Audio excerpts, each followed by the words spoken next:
back. I'm Professor Akhilesh Shah and it's my seventh lecture. Today I'm going to solve some of the practical sums on income from other sources. But before going ahead, let me first recall and revise the last point which I was discussing about income from other source expenses which are allowed as deduction under section 57. मैंने आपको बताया था कि section 57 बोलता है कि expenses अगर less करना है तो आपको देखना चाहिए वो एक्सपेंसेस कौन से इनकम पे हुआ, वो एक्सपेंसेस कौन से इनकम से रिलेटेड है। अगर आपका इनकम एग्जेम्प्ट इनकम है तो एक्सपेंसेस को आप इग्नोर करोगे, क्योंकि एग्जेम्प्ट इनकम के केस में हम लोग इनकम भी नहीं लिखते तो हमें एक्सपेंस भी नहीं लिखना चाहिए। दूसरा मैंने आपको बताया था अगर एक्सपेंस आपने विनिंग इनकम पे किया, जैसे आपने लॉटरी टिकट खरीदा और लॉटरी टिकट खरीदने का कॉस्ट आया, तो उस कॉस्ट को भी आप इग्नोर करोगे क्योंकि विनिंग इनकम फुल्ली टैक्सेबल होता है ना। विनिंग इनकम फुल्ली टैक्सेबल होने की वजह से गवर्नमेंट डिडक्शन नहीं देता है, डिडक्शन अलाउ नहीं करता है इन respect of expenses. Winning income fully taxable होते हैं। मैंने बताया था आपको फैमिली पेंशन पे स्टैंडर्ड डिडक्शन मिलता है which was one third of family pension receive और maximum 15,000 whichever is less, and therefore the expenses in relation to recovery of family pension will not be allowed as deduction. तो मैंने ये दो तीन point आपको बताए थे कि अगर एक्सपेंसेस हुआ एग्जेम्प्ट इनकम पे, विनिंग इनकम पे या फिर फैमिली पेंशन पे तो एक्सपेंस को इग्नोर करो। फैमिली पेंशन पे स्टैंडर्ड डिडक्शन है और विनिंग इनकम और एग्जेम्प्ट इनकम पे हम लोग एक्सपेंस लिखते नहीं है। उसके अलावा मैंने बोला था अगर अदर इनकम होंगे जैसे टैक्सेबल इनकम है आपके पास, तो टैक्सेबल इनकम में से एक्सपेंसेस को डिडक्ट करने का, टैक्सेबल इनकम में से एक्सपेंसेस को लेस करने का ऐसा सेक्शन 57 अलाउ करता है। Friends, there is one more point related to other source expenses. Expenses mainly दो टाइप के होते हैं एज यू ऑल नो। एक तो कैपिटल एक्सपेंडिचर होता है,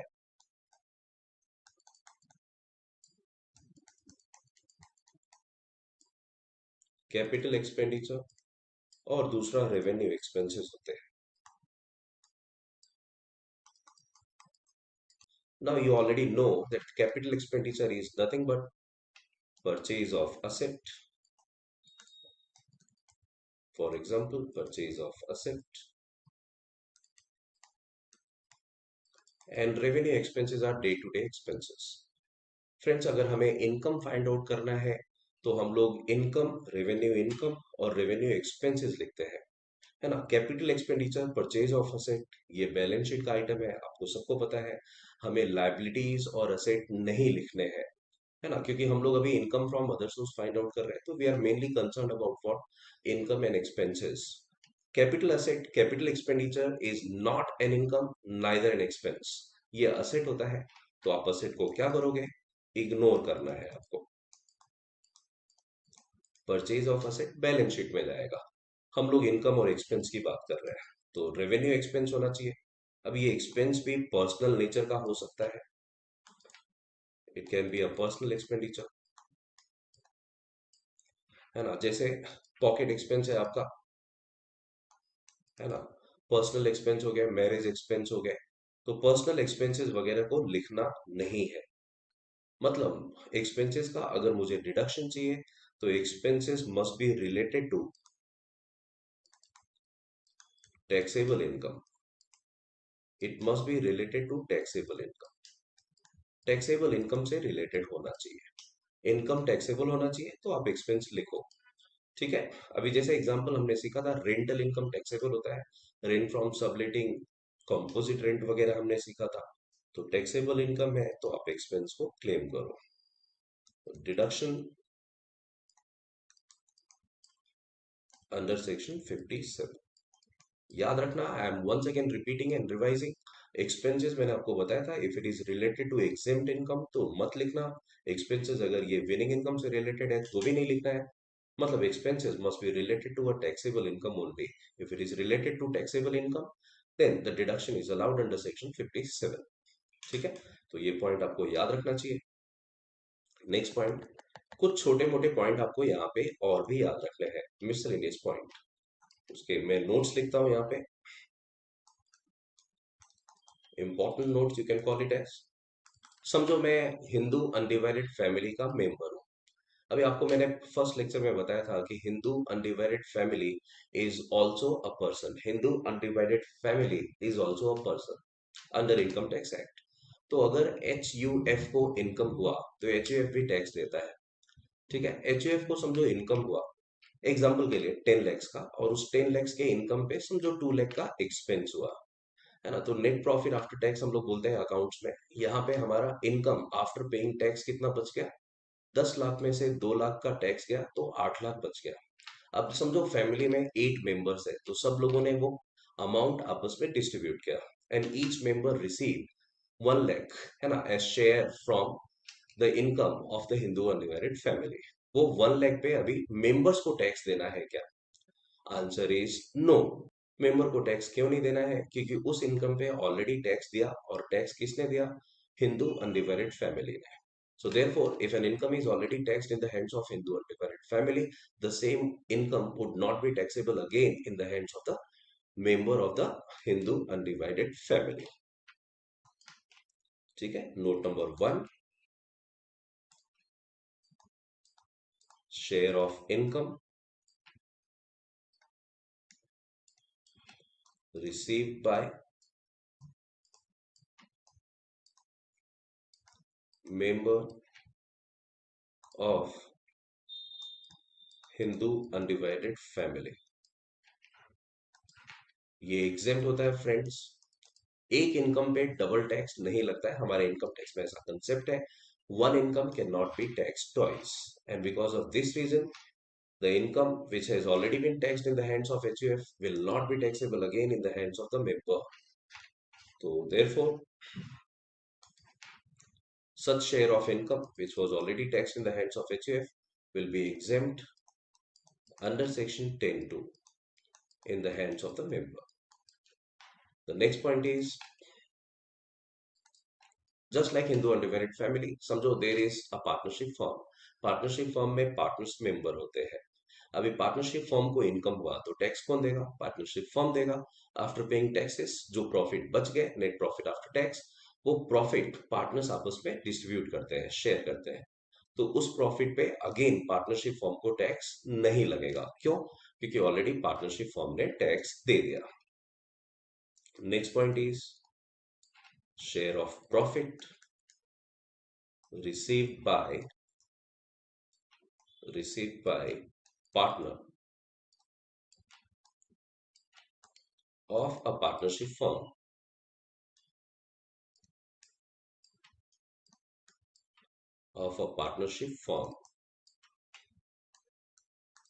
will also be exempt under section 10(2)(a).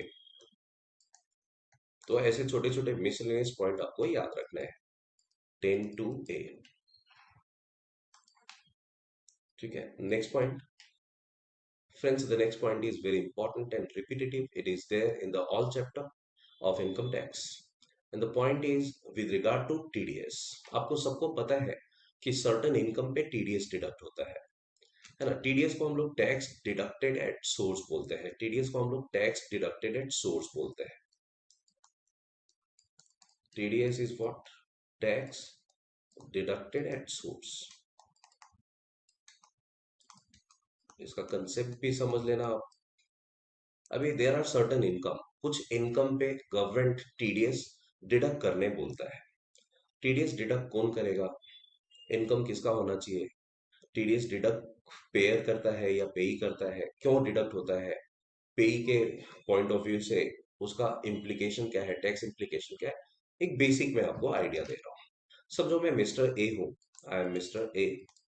मैंने किसी मिस्टर बी को कुछ कॉन्ट्रैक्ट दिए, है ना। मैंने उसको कॉन्ट्रैक्ट दिया, मैंने उसको कुछ काम दिया, और कॉन्ट्रैक्ट प्राइस है समझो 1 lakh rupees. Contract price is 1 lakh rupees. तो अभी मैं इसको पेमेंट करूंगा मिस्टर बी को, है ना। मैं कौन हूं? पेयर। मैं पेमेंट कर रहा हूं, मैं पेमेंट दे रहा हूं, इसलिए पेयर। मिस्टर बी कौन है? पेई, since he is receiving an income, है ना। पेयर ने पैसा दिया तो पेयर के लिए क्या होता है? एक्सपेंस। और पेई ने इनकम ऑन किया। अभी मिस्टर बी को इनकम हुआ तो इसको टैक्स पे करना चाहिए, बराबर। The one who is earning an income must pay tax.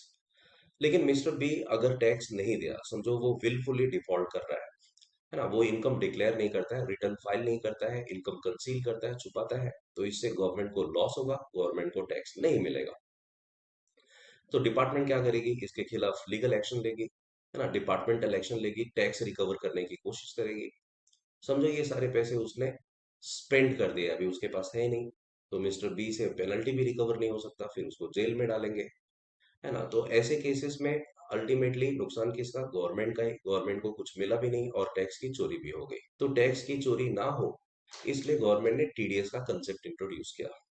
TDS actually tax recovery mechanism होता है, टैक्स रिकवर करने का एक तरीका है, एक मैकेनिज्म है जो गवर्नमेंट ने इंट्रोड्यूस किया, है ना। अभी गवर्नमेंट को पता है कि मिस्टर बी टैक्स की चोरी कर सकता है, इसलिए गवर्नमेंट ने रूल बनाया, टीडीएस का कंसेप्ट लाया, और गवर्नमेंट पेयर को बोलता है कि whenever you make payment to the pay, make sure that you are deducting TDS. आप TDS immediately up front deduct कर लो when you are making the payment to the पे।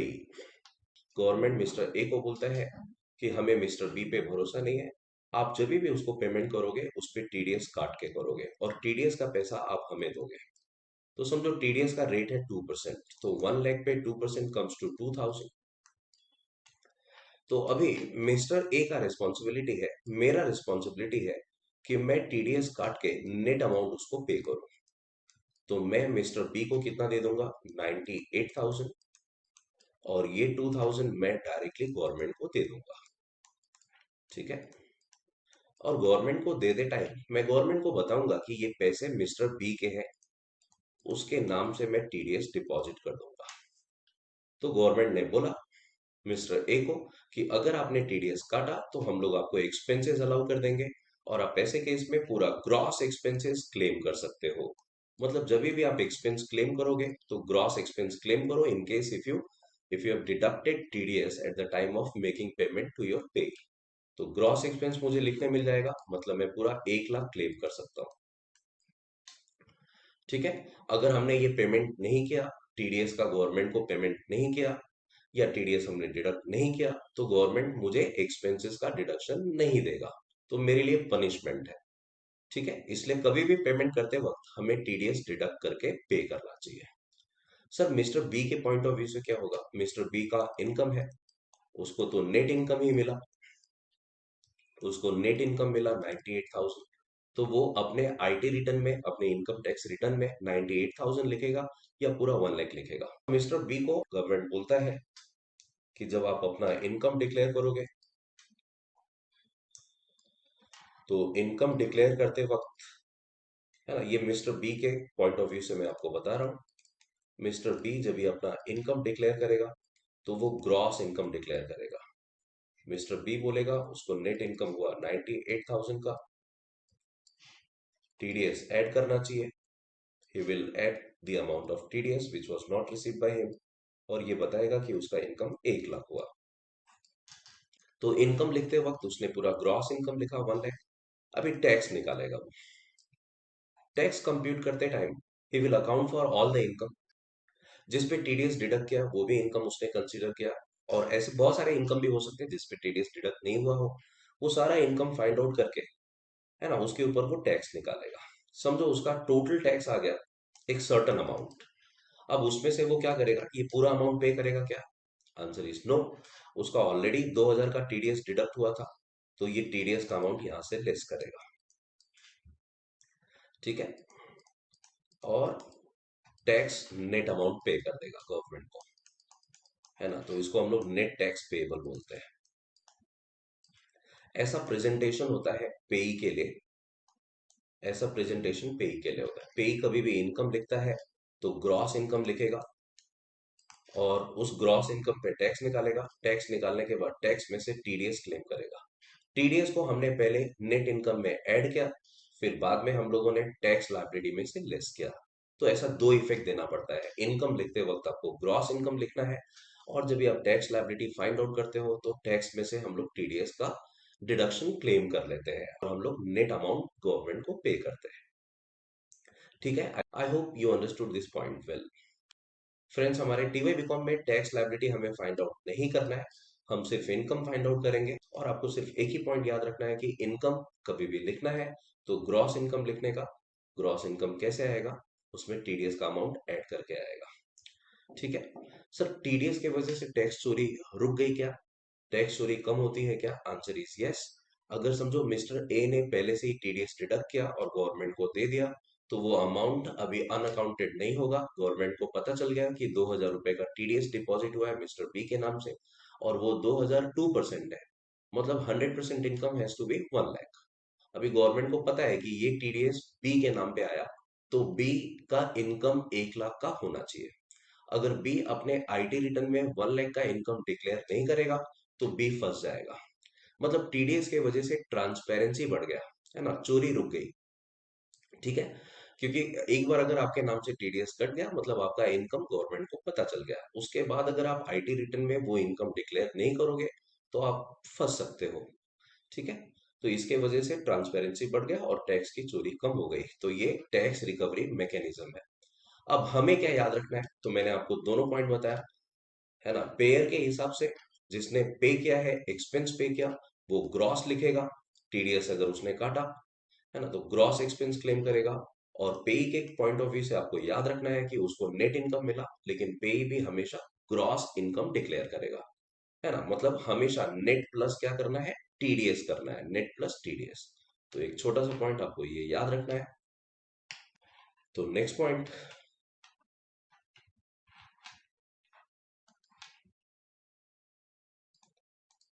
If net income after TDS is given,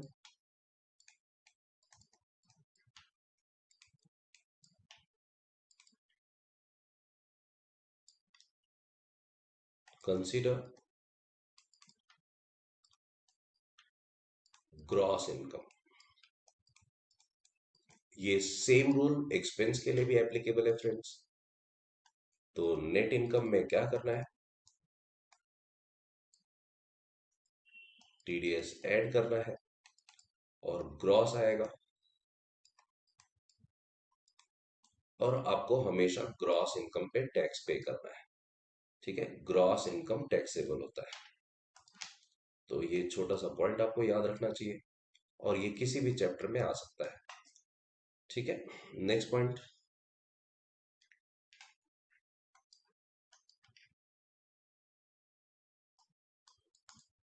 friends कुछ information हमारे question में दिया रहता है लेकिन वो इन्फॉर्मेशन हमें इग्नोर करना है क्योंकि उस इन्फॉर्मेशन का हमारे आंसर से कुछ लेना देना नहीं है। तो वो कुछ इन्फॉर्मेशन मैं यहाँ पे लिखता हूँ that you have to ignore.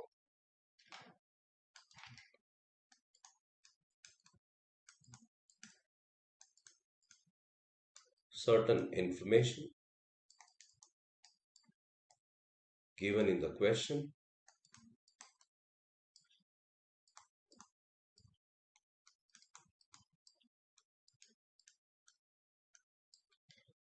should be ignored। Information ignore क्यों करना है, क्योंकि ये इन्फॉर्मेशन हमारे इनकम और एक्सपेंसेस को अफेक्ट नहीं करता है, वो हमें लिखना ही नहीं है। For example, refund of share application money,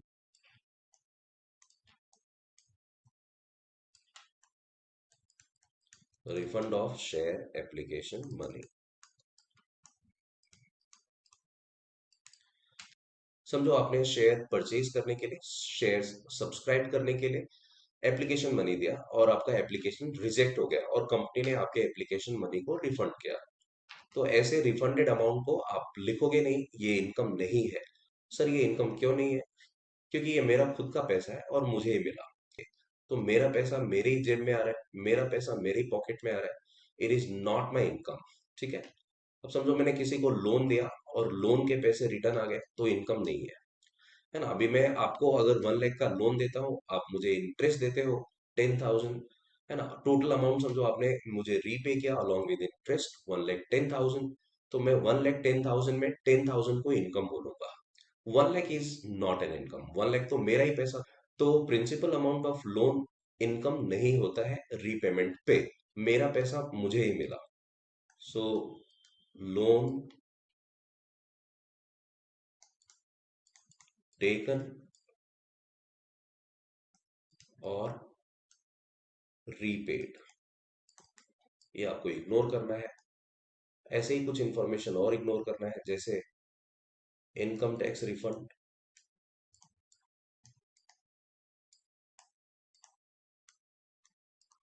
income tax refund, personal expenses,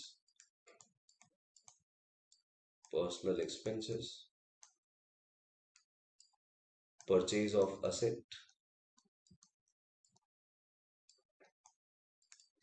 purchase of asset, sale of asset etcetera. Asset अगर मैंने बेचा तो कैपिटल गेन्स होगा, तो कैपिटल गेन टॉपिक में लिखने का। अभी मैं आपको इनकम फ्रॉम अदर सोर्स सिखा रहा हूँ, तो इनकम फ्रॉम अदर सोर्स में purchase of asset, sale of asset से कुछ लेना देना नहीं है। Let us take an example. समझो मैंने लोन लिया,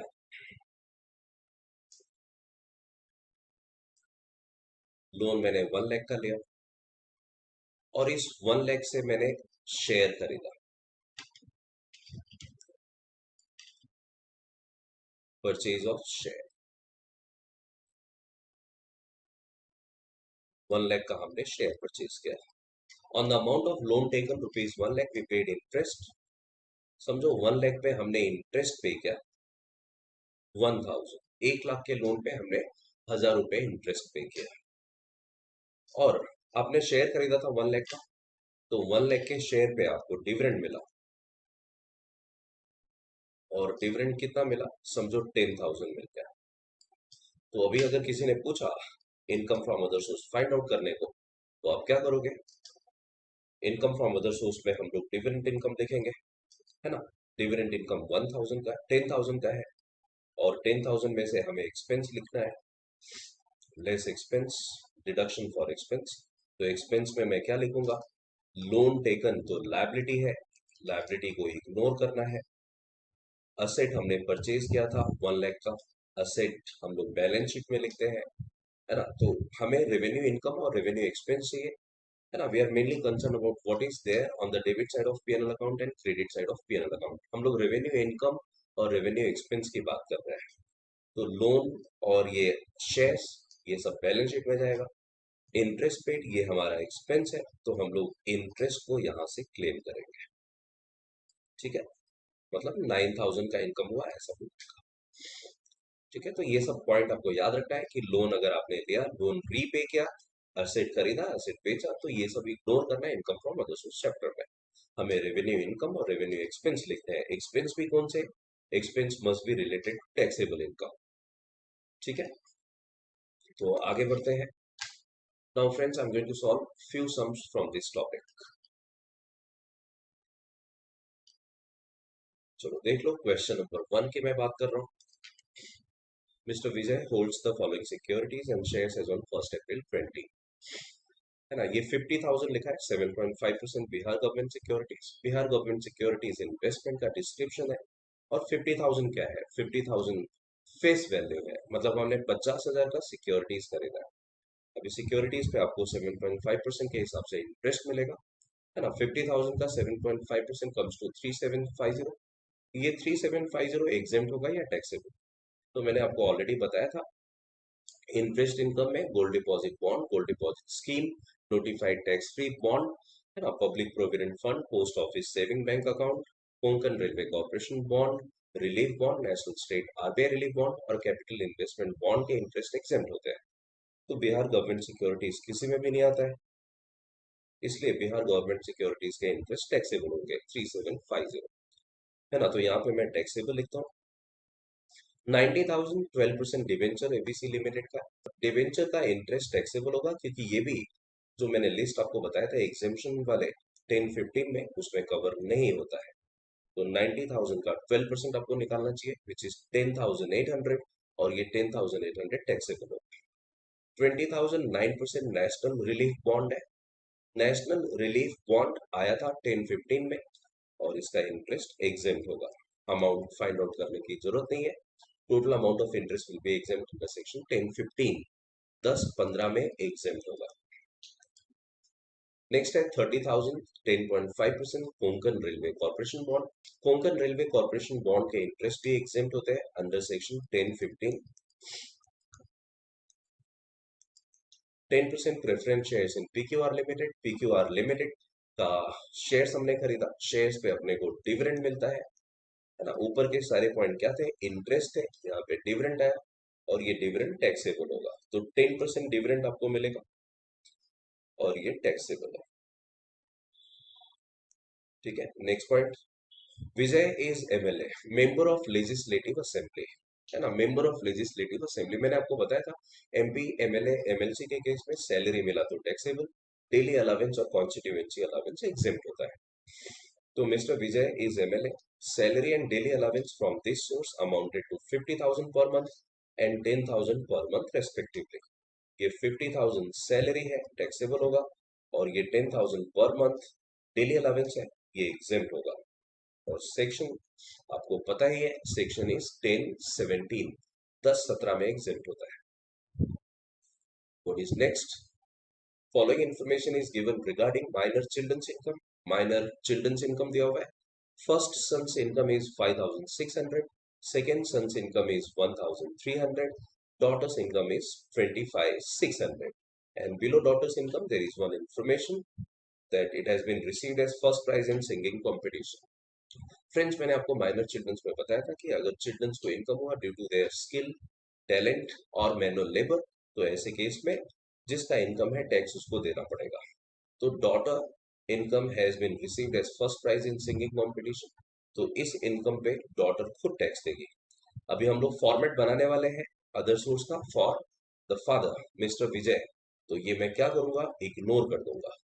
इग्नोर करने का मतलब ये एग्जेम्प्ट नहीं है, ये टैक्सेबल ही है, लेकिन डॉटर के आईटी रिटर्न में लिखने का, डॉटर अपने स्टेटमेंट में 25,600 लिखेगी, इसलिए मैं इग्नोर कर रहा हूँ, इसका एक नोट लिखना पड़ेगा। फर्स्ट सन्स इनकम है 5,600, सेकेंड सन्स इनकम है 1,300।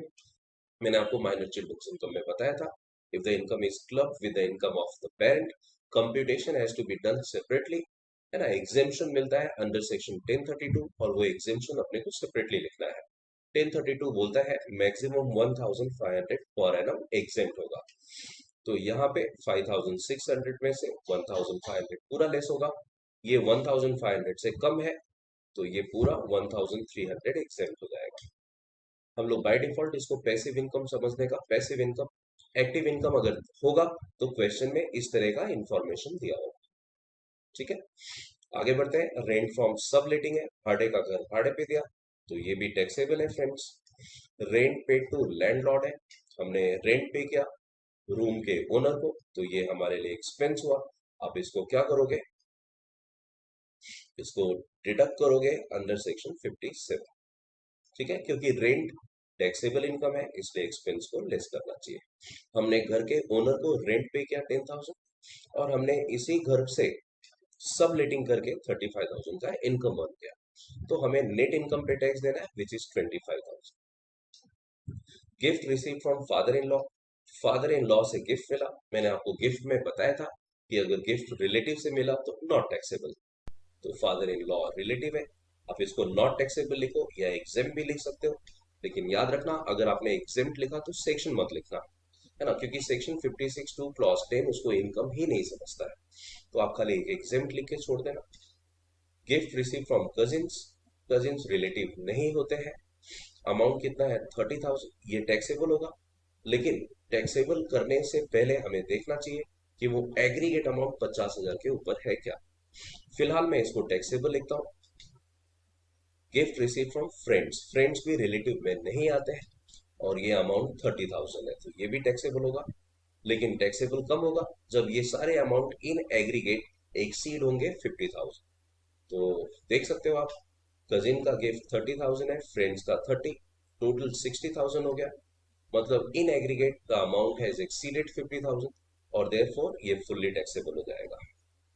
ठीक है, अगर ये अमाउंट 50,000 तक होता या 50,000 से कम होता तो मैं इन दोनों टैक्सेबल को भी एग्जेम्प्ट बोल देता। Calculate income from other source, let us solve sums. Presentation इसका बहुत सिंपल है, हम लोग पहले on the top of the answer we first write name of assessee,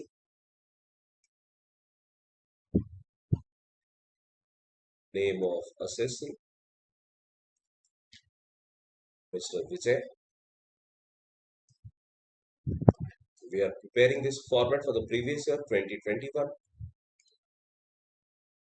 related to assessment year 21-22.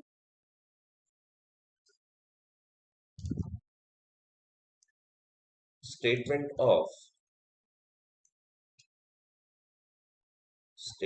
of income from other sources. First point, 7.5% Bihar government securities क्या मिलता है, इसमें इंटरेस्ट मिलता है 3750, 50,000 का 7.5%। फर्स्ट पॉइंट हम लोग ऐसा डॉट करके लिखते हैं,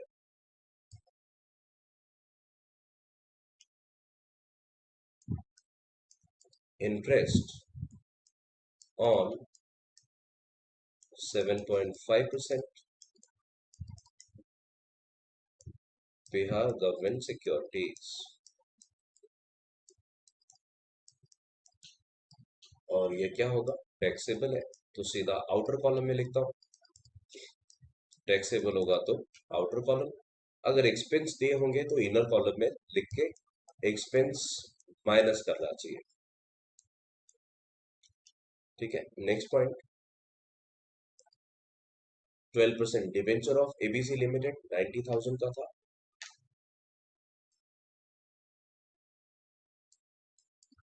interest on 12% debenture of ABC limited 90,000 पे 12% comes to 10,800। Next, national relief bond Konkan railway corporation bond 9%। National relief bond, interest on 9% national relief bond.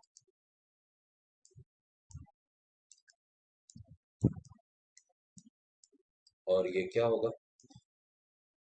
ये एक सिम्प होता है, तो आपको अमाउंट नहीं लिखना है, अमाउंट डैश, और यहाँ पे मेंशन करना है कौन से सेक्शन में एग्जेम्प्ट है।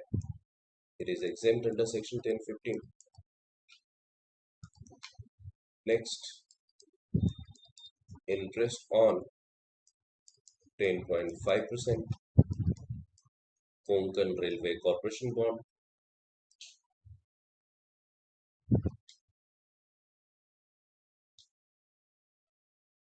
ये भी एग्जेम्प्ट है फ्रेंड्स, एग्जेम्प्ट है तो हमें टैक्स देना नहीं है, हम लोग इनकम लिखेंगे नहीं, और हम मेंशन करेंगे कौन से सेक्शन में एग्जेम्प्ट है। Given this, interest income is exempt under section 1015. What was next? 10% preference shares in PQR limit.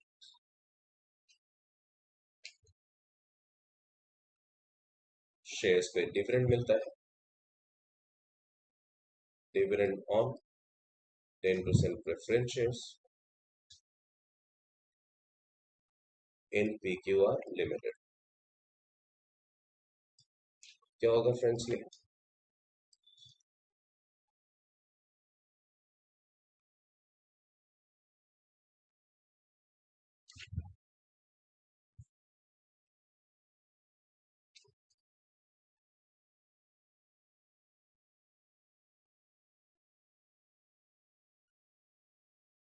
क्या होगा, ये आपको पता है डिविडेंड इनकम टैक्सेबल है, 3,000 का डिविडेंड मिला, टैक्सेबल है तो आउटर कॉलम में लिख दो।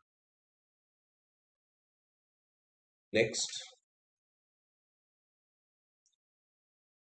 Salary as MLA 50,000 per month और daily allowance.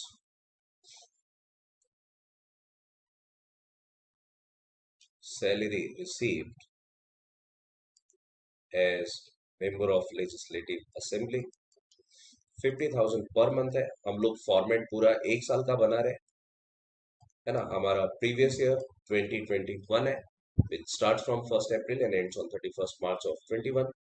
So for the 12 month salary would be 6 lakh, which is taxable. Daily allowance भी मिला था. डेली अलावेंस आपको पता है एग्जेम्प्ट होता है, तो अमाउंट लिखना नहीं है और मेंशन करना है it is exempt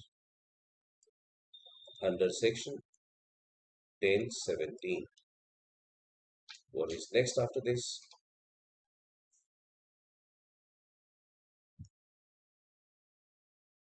Minor children's income.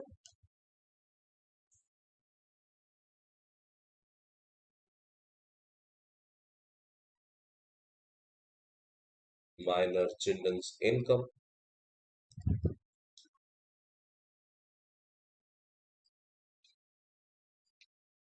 इसमें फर्स्ट सन्स इनकम है,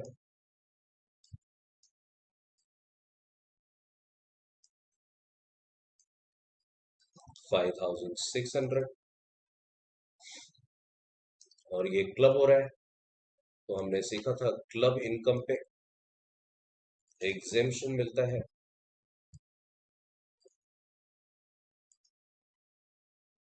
अंडर सेक्शन 1032 मैक्सिमम 1500. ये अमाउंट 1500 से ज्यादा है, इसलिए full 1500 will be allowed as exemption. Taxable amount is therefore 4100. Is next second son's income. Second son's income was 1300. This amount is much below the exemption limit of 1500 and therefore this would be fully exempt. अगर आपको amount नहीं लिखना है तो आप directly भी dash लिख सकते हो, और अगर आपने लिखा तो फुल एग्जेम्प्ट लिख के माइनस कर दो. ठीक है. डॉटर्स इनकम का नोट आएगा. डॉटर्स इनकम को उसके टैलेंट उसके स्किल के वजह से इनकम हुआ, तो daughter will pay tax herself. Next point, rent from subletting 35 and rent paid to landlord is 10,000.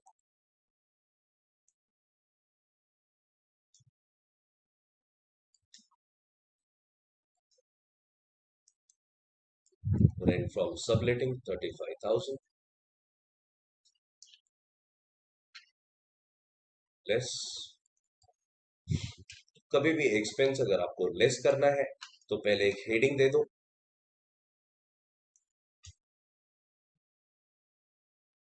Reduction under section 57. Section 57 में एक्सपेंस का डिडक्शन मिलता है, तो आप ऐसा हेडिंग दे के फिर वो एक्सपेंस लिख दो. अब एक्सपेंस क्या, रेंट फ्रॉम सबलेटिंग इनकम है, तो हमने ओनर को रेंट पे किया, वो एक्सपेंस हो गया. रेंट पेड टू लैंडलॉर्ड, घर का मालिक, which is 10,000, that is allowed as deduction and therefore net amount of 25 will be taxable. ठीक है.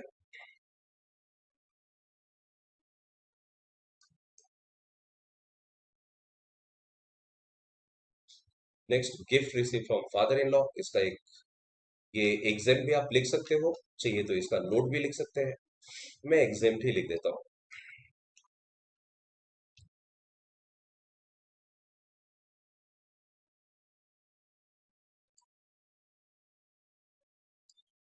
Gift receive from father in law, और ये एग्जाम होगा. फादर इन लॉ रिलेटिव है, मैंने आपको समझाया था. यहाँ पे सेक्शन नहीं आएगा, सेक्शन दिया नहीं है.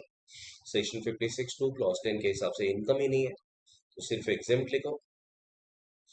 Next, gift receive from cousin and friends. अब ये दोनों, कजिन भी रिलेटिव नहीं है, फ्रेंड्स भी रिलेटिव नहीं है, तो एग्रीगेट अमाउंट देखना चाहिए. And since the aggregate amount is more than 50, fully taxable. Gift receive from cousin 30,000,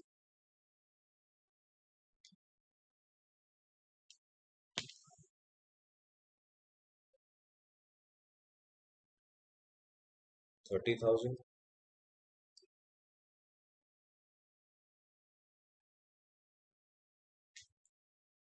Gift received from friends 30,000.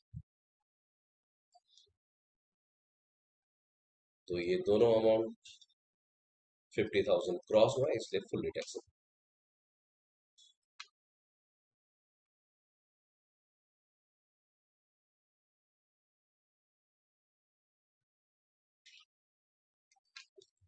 ठीक है, अभी टोटल कर दो. तो टोटल आ गया 7,06,650. हम लोग इसको बोलेंगे taxable income from other sources. Taxable income from other sources. ठीक है, यहाँ पे नोट लिख लेते हैं जो हमने इग्नोर किया था. तो हमने इग्नोर किया था daughter's income.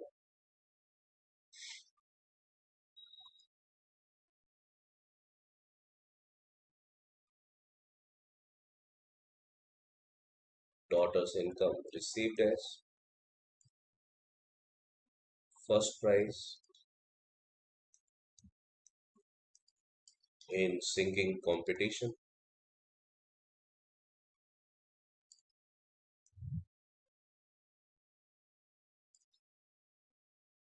is due to her own skill and talent.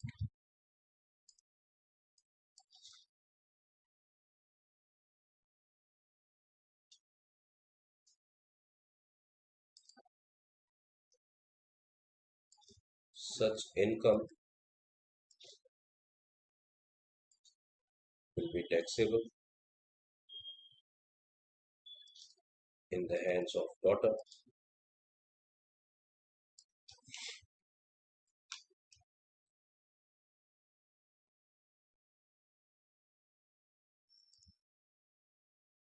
herself and hence ignored. ठीक है, तो ये क्वेश्चन कंप्लीट हो गया. अभी हम नेक्स्ट सम करेंगे. Now the next sum from the following information given by Mr. Amar, calculate taxable income from other source for the previous year 2021. अमर का डिटेल दिया हुआ है प्रीवियस ईयर 2021 का. डिविडेंड फ्रॉम इंडियन कंपनी है 10,000. हमने सीखा था डिविडेंड इनकम टैक्सेबल होता है, तो ये 10,000 पे टैक्स देना पड़ेगा. डिविडेंड कलेक्शन चार्जेस है. इस डिविडेंड को अर्न करने के लिए आपने कलेक्शन चार्जेस पे किया था. कलेक्शन चार्जेस एक्सपेंस हुआ. हम लोगों ने सीखा था डिविडेंड इनकम में से हम लोग इंटरेस्ट एक्सपेंस का डिडक्शन ले सकते हैं, लेकिन आपने इंटरेस्ट नहीं पे किया, आपने डिविडेंड कलेक्शन चार्जेस पे किया. डिविडेंड कलेक्शन चार्जेस का डिडक्शन नहीं मिलेगा, it has to be no. Dividend from foreign company is 15,000. 15,000 का फॉरेन कंपनी से डिविडेंड मिला. Bank charge 1,000 as collection charge. तो बैंक वालों ने 1,000 का कलेक्शन चार्ज लिया आपसे. What is it? It is an expense. लेकिन आपको पता है हम लोग सिर्फ डिविडेंड में से इंटरेस्ट लेस करते हैं, तो कलेक्शन चार्ज को भी इग्नोर करना है. Interest on loan borrowed for purchasing shares, ये इंटरेस्ट आपको लिखना चाहिए, लेकिन याद रखना मैक्सिमम 20% तक ही आप क्लेम कर सकते हो. तो देखते हैं बाद में. Winning from lottery fully taxable होता है, और आज ही मैंने आपको समझाया कि अगर नेट इनकम आफ्टर टीडीएस दिया हुआ है तो हमें ग्रॉस इनकम लिखना चाहिए, है ना. ग्रॉस कैसे आएगा? तो नेट प्लस टीडीएस ऐड करके. टीडीएस इन लोगों ने 30% दिया है ना. Net amount after TDS is 350, मतलब ये 350 इक्वल टू कितना है? ये 70% है, तो इसमें 30% ऐड करना है, आपको ग्रॉस मिल जाएगा. Lottery ticket purchase, lottery ticket हमने खरीदा, ये एक्सपेंस है, और आपको पता है कि विनिंग इनकम फुल्ली टैक्सेबल होता है, तो एक्सपेंस को इग्नोर करना चाहिए. Interest on debenture 15,000 from Indian company. Indian company ने इंटरेस्ट दिया आपको 15,000 का डिवेंचर पे, टैक्सेबल होगा, है ना, 10-15 में कवर नहीं होता है। इनकम ऑफ माइनर चाइल्ड 1400, और मैंने आपको बताया था कि अगर इनकम को हम लोग क्लब करते हैं तो parents are eligible to claim exemption under section 1032 which is 1500 per annum per minor child, and since this amount is below 1500, the total amount of 1400 will be exempt under section 1032. Next is rent from plant and machinery. Plant and machinery को rent पे दिया, taxable होगा। Expense incurred, expense और taxable है तो expense को less करो। मैंने आपको समझाया था टैक्सेबल इनकम का मतलब deduct expenses, net amount is taxable. What is an expense? 10,000 for repairs, 20,000 depreciation and other expenses 5,000। तो ये तीनों भी एक्सपेंस आपको लेस करने होंगे। 15,000 का इनकम पर मंथ के हिसाब से दिया हुआ है तो हमें पूरा एक साल का इनकम फाइंड आउट करना पड़ेगा। फिर मल्टीप्लाई 15,000 विद 12 तो 1,88,000 आ जाएगा। 1,80,000 का इनकम है और एक्सपेंस में पर मंथ ऐसा दिया नहीं है, मतलब एक्सपेंस पर एनम ही है। तो ये भी आपको याद रखना है कि अगर क्वेश्चन में कोई भी अमाउंट पर मंथ के हिसाब से दिया हुआ है तो आप उसको मल्टीप्लाई 12 करोगे, क्योंकि हम लोग पूरा एक साल का फॉर्मेट बना रहे हैं। और अगर पर मंथ पर एनम ऐसा कुछ दिया नहीं तो बाय डिफॉल्ट आप पर एनम ही समझोगे। तो ये 10,000 पर एनम है, 20,000 पर एनम है और 5,000 per annum. Next, Amar is a whole-time director in ABC Limited. Salary received from ABC Limited is 60 and director sitting fees is 12,000. Salary कहाँ पे जाएगा? हम लोगों ने सीखा है डायरेक्टर को सैलरी मिला, होल टाइम डायरेक्टर को, तो ये इनकम फ्रॉम सैलरी में जाएगा, मतलब इसे हमें इग्नोर करना है और इसका हमें नोट लिखना पड़ेगा। Director sitting fees other source में टैक्सेबल होता है, हमने सीखा था, है ना। डायरेक्टर मीटिंग फीस और sitting fees is taxable as other source. Agricultural income from India exempt है under section 10(1). Income tax refund है, मेरा पैसा मुझे ही मिला लेकिन साथ में इंटरेस्ट भी मिला 10,000, है ना, मतलब 25,000 में मेरा इनकम कितना? तो देखो 25,000 में 10,000 तो इंटरेस्ट आपको मिला, तो एक्स्ट्रा पैसा कितना? 15। ये आपका खुद का पैसा था, ओन फंड था, है ना। मेरे पैसे मुझे मिल गए तो ये इनकम नहीं है, मतलब हम लोग 10,000 पे टैक्स देंगे। Award receive from Lions club, award मिला, मैंने आपको अवार्ड में बताया था, अवार्ड अगर गवर्नमेंट ने दिया तो एग्जेम्प्ट होता है 1017 ए में, but if the award is receive from a private institution then it is taxable. He lives in a rented house paying a rent of 6,000 per month.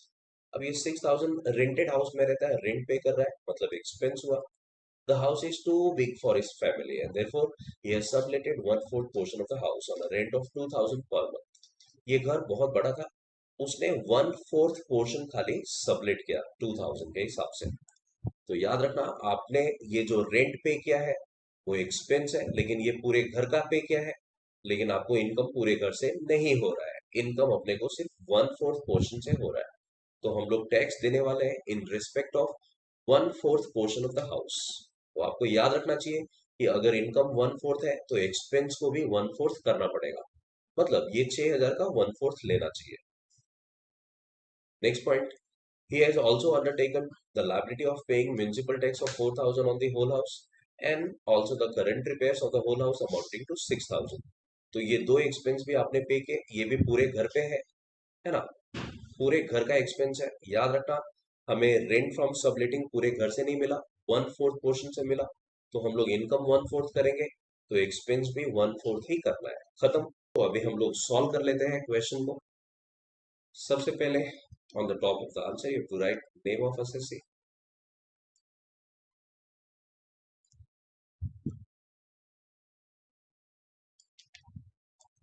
what was his name? Amar.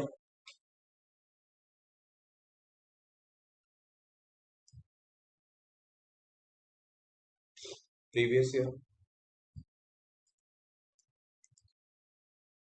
assessment year, statement of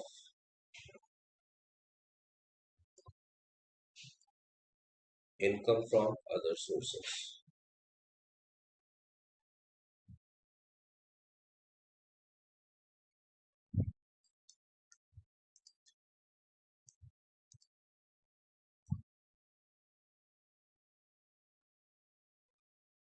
First point, dividend from Indian company, dividend collection charges को ignore करना है 10,000।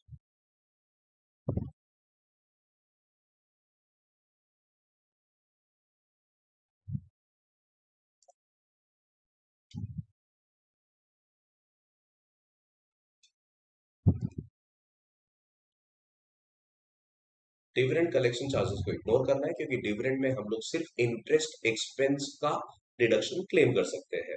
No other expenses allowed as deduction. ठीक है, next point is dividend from foreign company 15,000।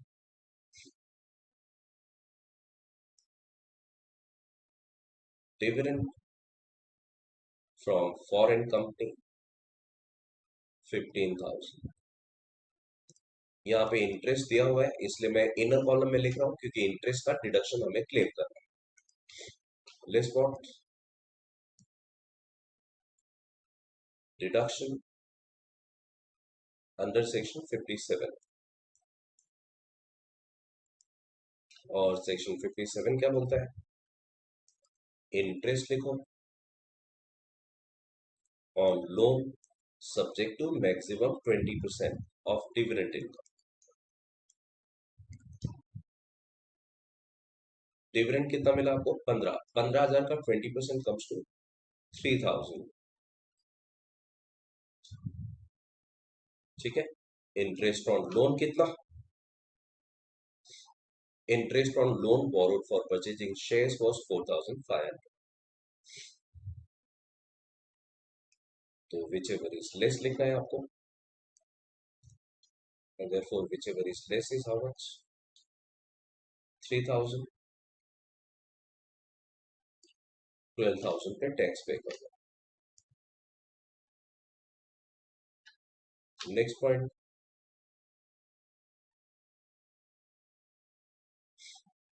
यहाँ पे note लिखना चाहिए दोनों केस में। पहले वाले केस में dividend collection charges is not allowed as deduction from dividend income, hence ignore. दूसरा नोट लिखना चाहिए same note, collection charges in respect of dividend from foreign company is not allowed as deduction, hence ignore. ठीक है, next point is winning from lottery.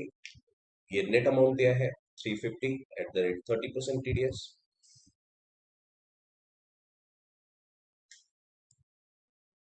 Winning from lottery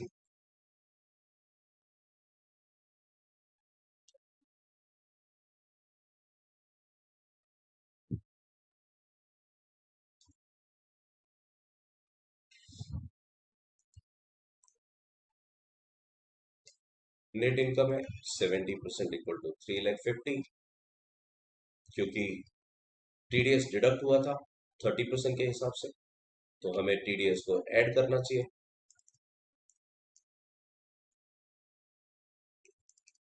cross multiply करना है हमें 3,50,000 into 30 divide by 70 which comes to 1,50,000 and therefore total amount is 5 lakh. ठीक है, next point, तो TDS add करके gross लिखने का।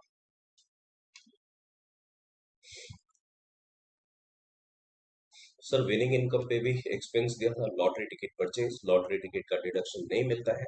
विनिंग इनकम फुल्ली टैक्सेबल होता है इसलिए इसको इग्नोर, और इसका भी एक नोट लिख देना। नोट क्या लिखोगे? Since winning from lottery is fully taxable, expense on account of purchase of lottery ticket is to be ignore. Next point, interest on debenture 15,000 from Indian company.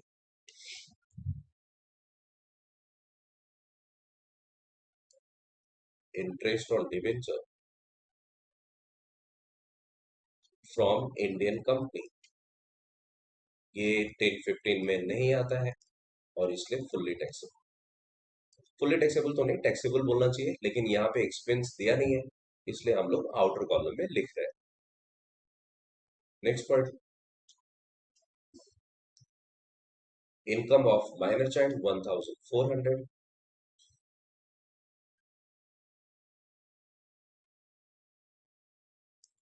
Income of minor child 1,400 है, ये 1,500 से कम है 1,500 से, इसलिए मैं amount लिखता ही नहीं हूँ। exempt under section 1032, fully exempt है। अब चाहिए तो अमाउंट भी लिख के यहाँ पे शो कर सकते हैं, but since the amount is entirely exempt I am not writing anything. What is next? Rent from plant and machinery 15,000 per month.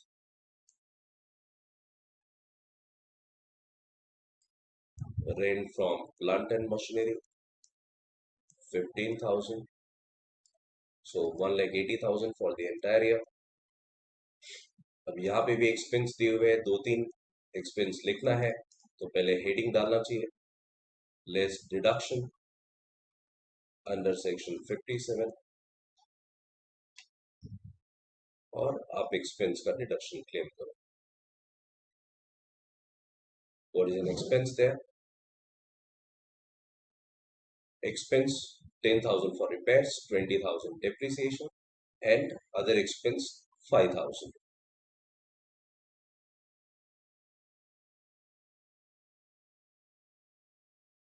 Total 35,000, less कर दो 1,80,000 minus 35, 1,45,000. What is next? Amar is a whole time director. Salary मिला, salary को ignore करना है। Director sitting fees is taxable 12,000.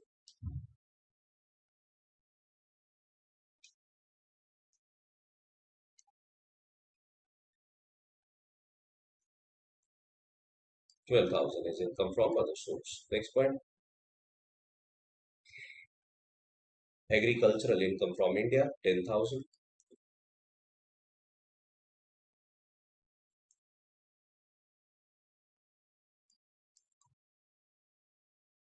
ये हमने सीखा था, एग्जेम्प्ट होता है अंडर सेक्शन 10(1), तो अमाउंट नहीं लिखना है, और हमें मेंशन करना है it is exempt under section 10(1). What is next?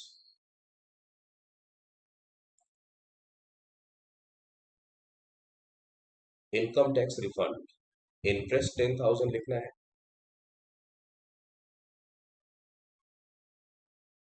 Interest on income tax refund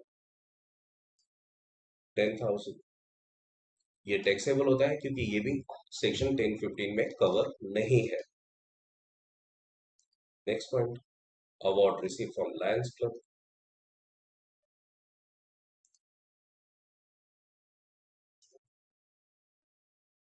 award received from Lions Club, which is how much? 70,000. Since it is taxable, it has to be recorded here as taxable income. Next, he lives in a rented house paying rent of 6,000, and the house is too big for his family, therefore he subletted 1/4 portion on a rent of 2,000.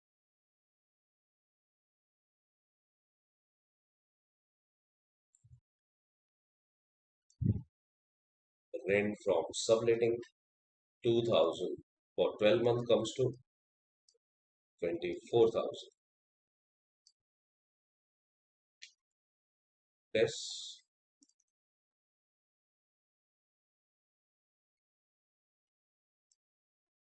reduction under section 57.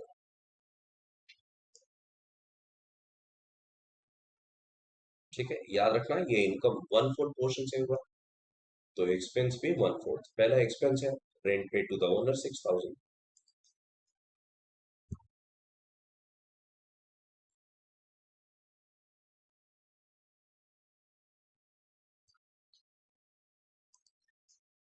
$6,000 per month into 12 month into 1/4. 1/4 expense कितना? 18,000.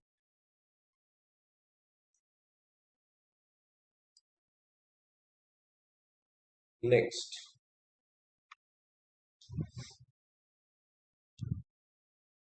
he has undertaken liability of paying municipal tax 4,000 on the whole house and current repairs 6,000. Municipal tax 4,000.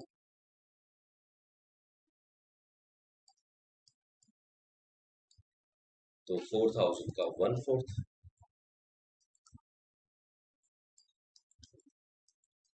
1000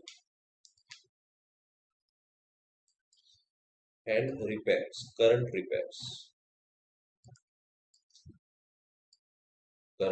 कितना 6000,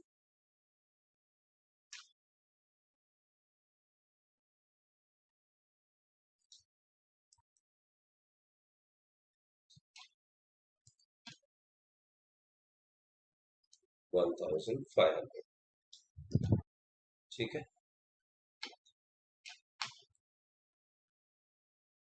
total of these expenses come to 20,500। ये 20,500 आप deduction claim कर लो। 24,000 में से 20,500 minus करके balance amount taxable चीज 3,500। That's it. अब इसको टोटल करना है, तो टोटल कितना आ गया 7,77,500। यहाँ पे आपको लिखना है taxable income from other sources, ठीक है।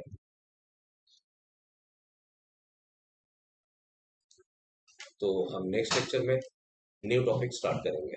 I hope you understood it well and the manner in which the answer is to be presented.